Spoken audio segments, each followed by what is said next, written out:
It was a cold October evening on the 20th of 2021 in the Hamptons. A handsome financier and philanthropist drove into his weekend house in East Hampton, expecting the quiet and luxury he'd paid for. But instead, he would be found dead, naked and bludgeoned in his master bedroom. The security system shut off. The killer had access. The life of Ted Ammon, financier, father, philanthropist, would end inside a house built for dreams. What followed was a story of wealth, secrets, and the betrayal of those closest to him. Ted Ammon was born Robert Theodore Ammon on August 30th, 1949, in Pittsburgh, Pennsylvania. His father, Robert E. Ammon, worked as a pension coordinator for a manufacturing company in Neville Island, and his mother, Betty Lee Morris, was a homemaker. Ted grew up with a sister named Sandra, sometimes listed as Sandy, in a middle-class setting outside of Buffalo. From early on, he showed ambition. He attended Bucknell University, graduated, and then entered a management training program at Bank of America. Remarkably, he passed the New York bar exam without ever attending law school, a rare feat. These early signs of drive and success would carry him into the world of high finance. Greater than Ted entered the world of private equity, becoming associated with the famed firm Kohlberg Kravis Roberts & Company, KKR, in the 1980s, during the leveraged buyout boom. He worked on major deals, among them the story told in Barbarians at the Gate. By the late 1980s, he had built a substantial fortune. In 1992, he left KKR and founded a company originally called Big Flower Press, later Virtus Holdings, which grew via acquisitions and became publicly traded. With success came lifestyle, multiple homes, luxury cars, charity commitments. Ted gave generously. He created a scholarship fund at his alma mater, served on boards including the Municipal Art Society and the YMCA of Greater New York, and was chairman of jazz at Lincoln Center. He seemed to have everything, but as we'll see, some of his most important things weren't under his control. In 1986, Ted married his second wife, Generosa Ammon, née Ranligay. Their relationship was unusual. She was younger, a California-born artist and real estate agent who introduced Ted into a different world. The couple had trouble conceiving and eventually decided to adopt twin children from Ukraine in October 1992, a boy, Greg, and a girl, Alexa. They also bought a significant estate in East Hampton at 59 Middle Lane in 1992, the retreat from the city.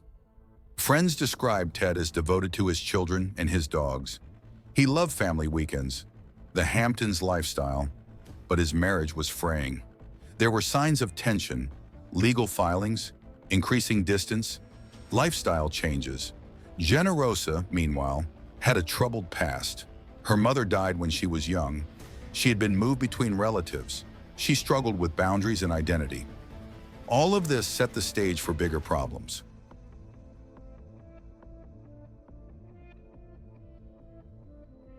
By summer 2000, the marriage began unraveling.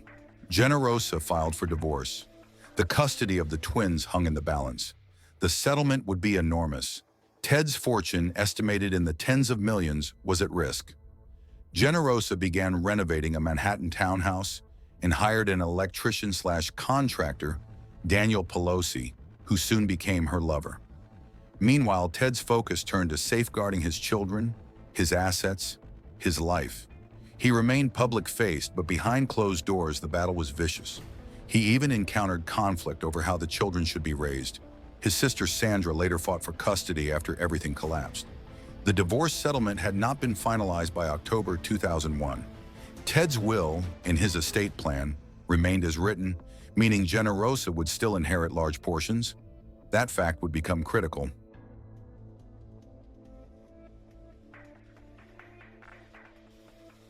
Saturday, October 20th, 2001.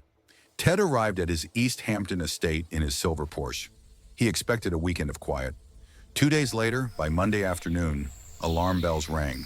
He hadn't answered calls, hadn't picked up the twins, had missed meetings.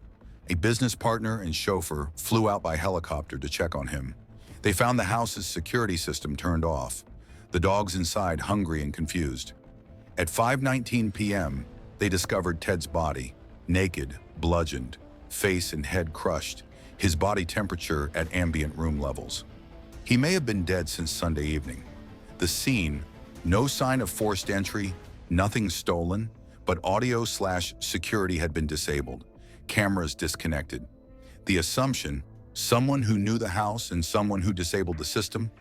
The rich Hamptons community was stunned. The perfect family, the perfect house, shattered. Detectives flooded the house. They discovered no ransacked rooms, nothing taken. That ruled out a simple burglary. Instead, suspicion turned inward.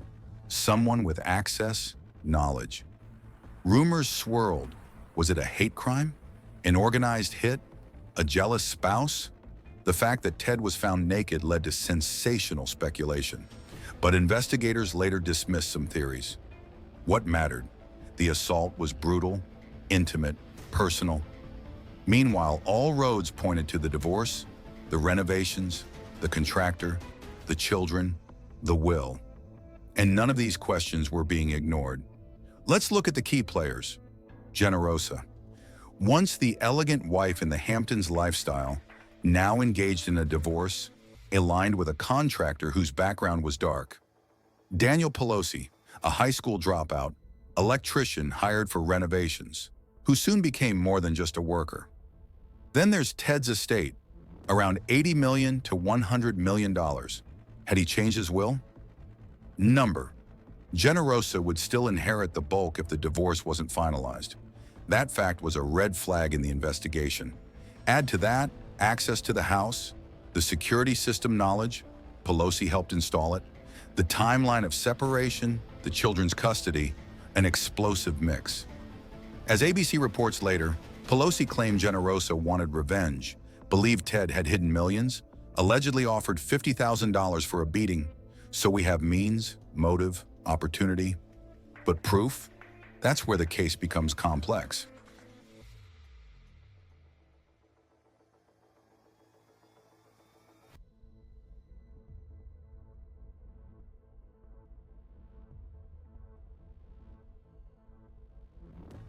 In March 2004, Daniel Pelosi was arrested. In December 2004, a jury convicted him of second-degree murder. He was sentenced to 25 years to life. Generosa died of breast cancer in August 2003 before she could testify. The twins, Greg and Alexa, were now orphans in the public eye. They would grow up under guard of family and legal guardians, raise questions of identity, trauma, inheritance. The legal record, Ted's will stood, his estate valued around $97 million post-mortem. The community stunned. The Hamptons, no longer just summer glamour, but crime headline. Let's zoom out and consider the children's story. Greg and Alexa were 11 when their father died. They adopted the twin route to family, only to lose both parents in 2 years. After Generosa's death, custody was awarded to Ted's sister Sandra Williams. The children moved to Alabama. Their lives forever changed, not for glamour but for survival. The estate itself became ghost-like. 59 Middle Lane is forever linked to tragedy. Locals still recall the day the Porsche sat in the driveway, the dogs bewildered, the police tape unfurled. The children later produced a documentary called 59 Middle Lane to process what happened and reclaim their narrative. Money, murder, media, none of it leaves you unaffected when your life is the story. This story raises heavy questions. How can a man with so much success, so many resources, so much love, fall victim to someone inside his circle? How does wealth become vulnerability? A home becomes a target. A marriage becomes a minefield. A child's life becomes collateral. Ted built an empire. He built a family. He built a legacy. But in the end, he couldn't protect what mattered most. The Hamptons mansion, the deal-making boardrooms, the charity gala nights, none shielded him. And for his children, the price of a mistake or an inside betrayal was lifelong. What do we take away? None of us are invincible. The people closest to us can hurt us the worst. And the things we assume, trust, loyalty, family, are never guarantees. If you found this story compelling and want more deep dives into real-life mysteries of power, family, and betrayal, hit subscribe and ring the bell. Let us know in the comments, what surprised you the most about the Ted Ammon case? Thanks for watching. Stay curious and stay vigilant.